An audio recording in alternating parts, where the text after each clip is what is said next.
Hello dear students, welcome again to chapter number 7, Structural Organization in Animals. So we have started with earthworm. So in the earthworm we have studied the morphology of the earthworm. Then we have started anatomy of the earthworm. In the anatomy we have completed the body wall, then the digestive system, then circulatory system and respiratory system. So today now we are going to start with the excretory system of the earthworm. So in the earthworm, the excretory organs occur as segmentally arranged coiled tubules and they are called as nephridia. So nephridia, these are the coiled tubule-like structure and these are the excretory organs in the earthworm. So just remember, nephridia is the excretory organ in the earthworm. These nephridia, these are of three types: pharyngeal nephridia, integumentary nephridia and septal nephridia. So in the diagram you can see first that is pharyngeal nephridia. So these are present in the 4th, 5th and 6th segments in the form of paired tuft. In the diagram you can see those dark color blackish 3 pairs you can see in the segment number 4th, 5th and 6th. So those are the pharyngeal nephridia. Then the second, that is integumentary nephridia.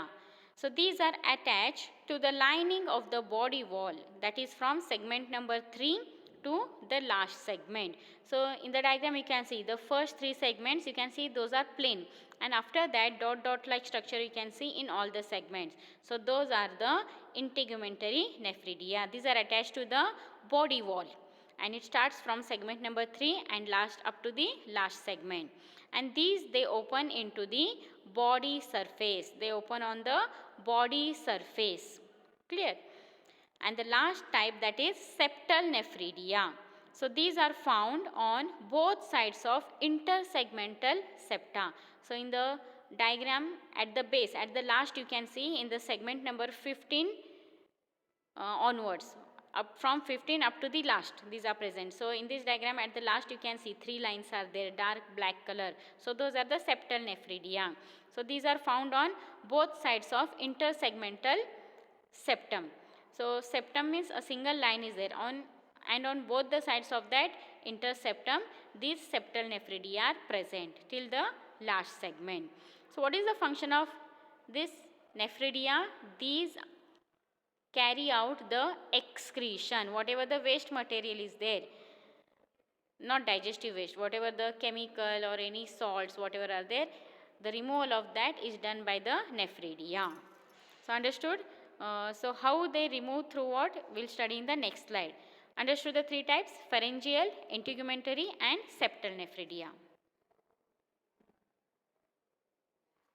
So here the funnel shaped part of the nephridium, what it does, it collects the excess of fluid from the coelom.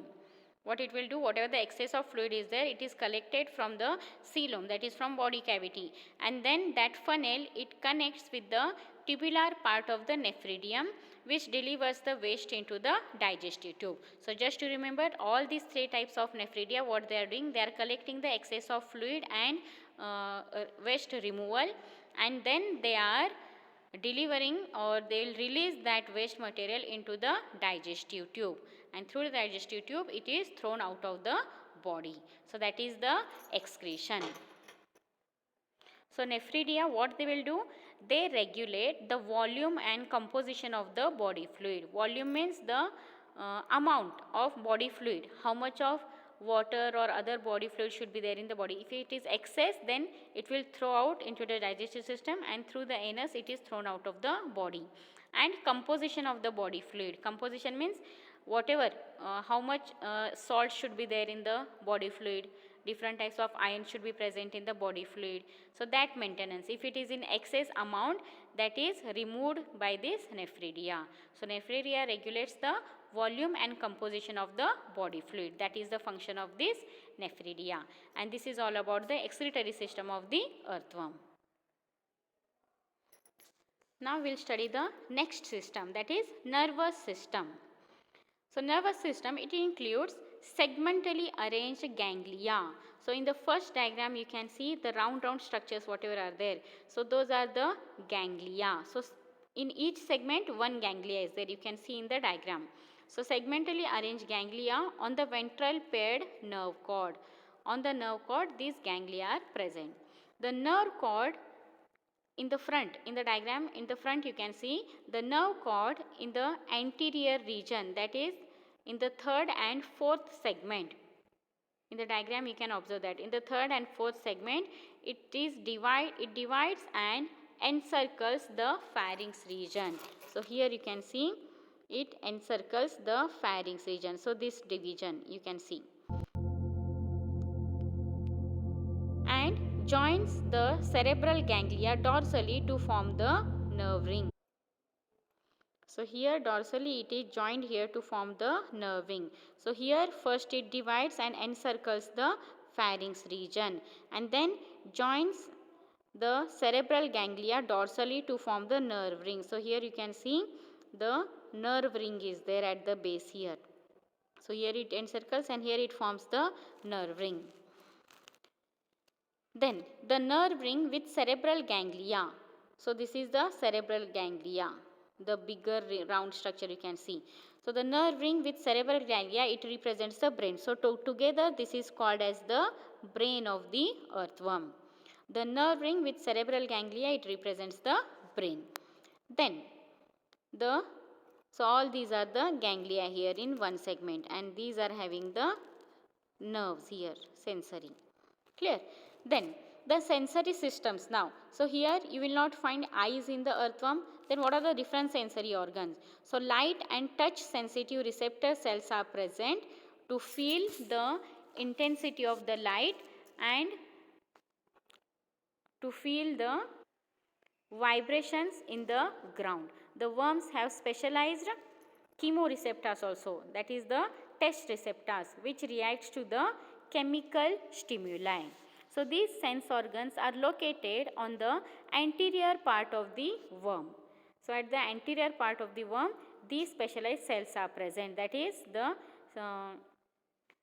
light and touch sensitive receptors and chemoreceptors, because they don't have the particular eyes and other sensitive organs. So receptors means cells are present and all these are present on the anterior part of the worm. So this is about the nervous system. Now we move on to the important one system, that is reproductive system. So dear students, here the diagram of this digestive system is very important. So diagram of this reproductive system is very important. It is asked for 5 marks. Important question. Draw a neat label diagram of reproductive system of an earthworm. So this diagram is very important. So you have to draw in your notebook and also practice with the labelings. So we will study now the reproductive system. So see and understand the parts, so it will be easy for you for drawing the diagram. So earthworm, it is a hermaphrodite. Hermaphrodite means what? Bisexual. In bisexual means what? Both male and female. Male reproductive organ is testis, female reproductive organ is ovary. So both are present in the same organism. So it is called as bisexual or hermaphrodite. The two pairs of testes. First we will study the male reproductive organs. Which are those? So two pairs of testes are present in the segment number 10 and 11. So testis sac with the testis is present, you can see. So here in the 10th and 11th segment, two pairs. This is the testis sac and inside that the testes are present. So two pairs of testes are present in the 10th and 11th segment. Then their vasa differentia runs up to the 18th segment. So a vas difference is attached to this testis. So from here these vasa differentia, the yellow color line you can see, that is the vas differentia. So it runs from the testis and up to the 18th segment. It will come up to the 18th segment here. Clear? So it will join from here, again it is joined. So it will come up to the 18th segment. So here you can see this is the vas differentia, the yellow color structure. Clear?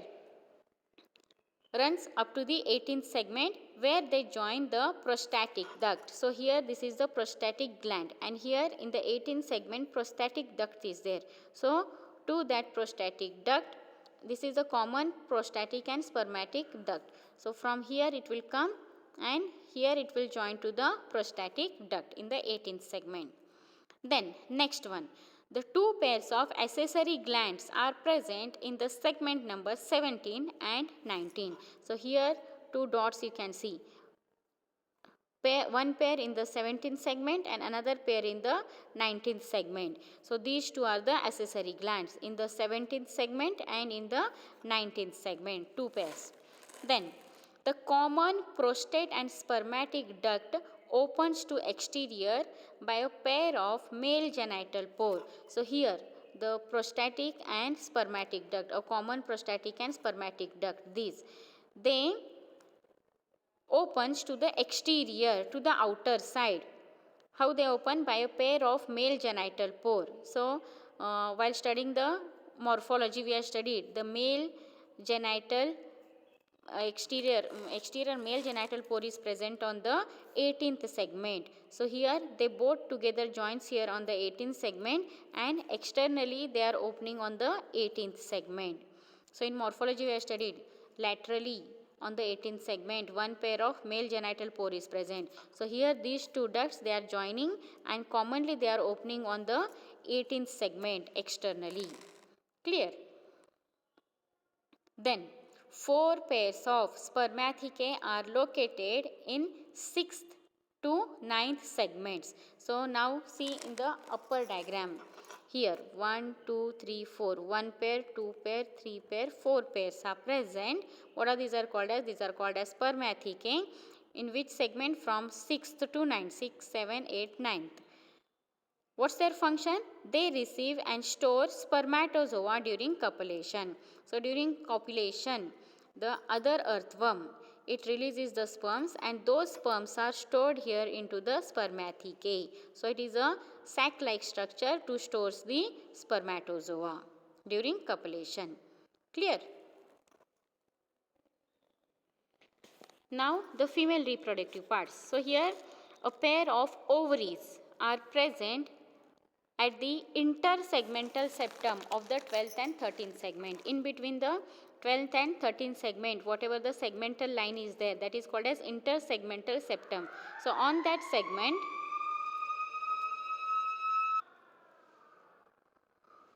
the pair of ovaries are present. So here you can see in between the 12th and 13th segment. This is 12th segment. So this is 12th segment. So here in the intersegmental septum of the 12th and 13th, a pair of ovaries are present. So these a group of grape-like structures, here you can see these are a pair of ovaries are present in between the 12th and 13th segment. The ovaries, they have the ovarian funnel. So in the next to the ovary you can see here the ovarian funnel are present. Two, a pair of ovarian funnel is present and this ovarian funnel, it joins together to forms the oviduct. So here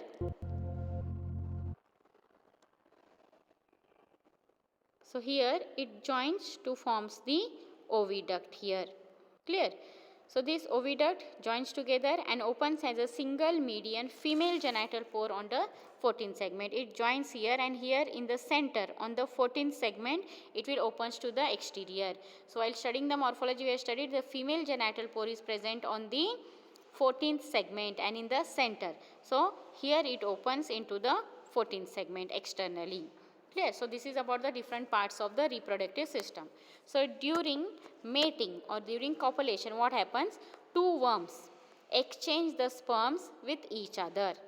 They mate juxtaposing opposite gonadal opening exchanging the spermatophores, that is the packets of sperms. So two worms, they stand by opposite position and that is called as a juxtaposing opposite. Okay, they made juxtaposing. B means the mouth and anus. If one worm is there, mouth and anus, and another worm, anus and mouth. So like this, opposite position, so that it will be easy for to exchange the sperms here.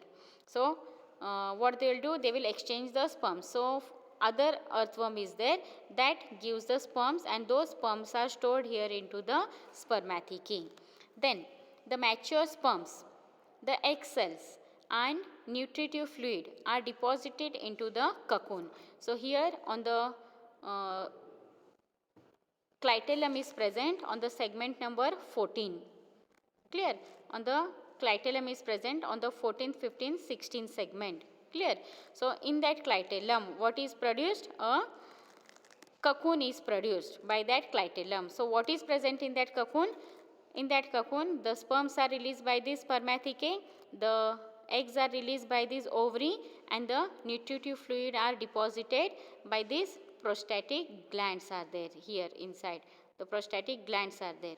So they release the nutritive fluid and it produces the cocoons. And these cocoons are produced by the gland cells of the clitellum. Clear? So now the cocoon is passing through the body of the earthworm. What it is carrying? It is carrying mature sperm, egg and the nutritive fluid. So what happens here? Fertilized ova deposits in the soil. So inside that cocoon, the fertilization will take place. Eggs are there, sperms are there, and nutrition is also there. Utilizing that nutrition, the sperms, they fertilize the egg. And this is deposited into the soil.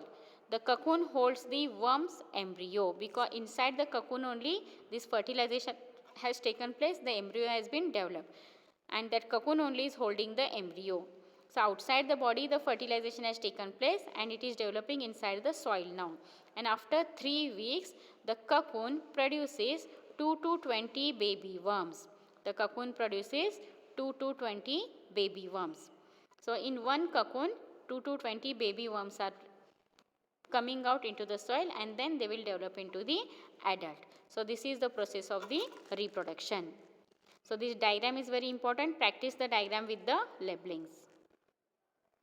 So here you can see in the clitellum, the cocoon is produced. So usually what happens, the cocoons, they are separated from the body slowly. And inside that, the fertilization is taking place and the worm is developing. So you can see in the clitellum region, juxtaposition, opposite how they are lying and exchanging the sperms. And then the cocoon is formed from that clitellum. Clear?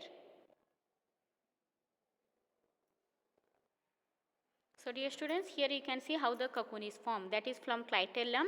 Slowly it will, the girdle or that covering will be formed, and slowly it is moving from the animal, and finally it will come out in the form of the cocoon. And in this cocoon, the sperms, eggs and the nutritive fluid will be there, which will be helping for the fertilization and development of the worms.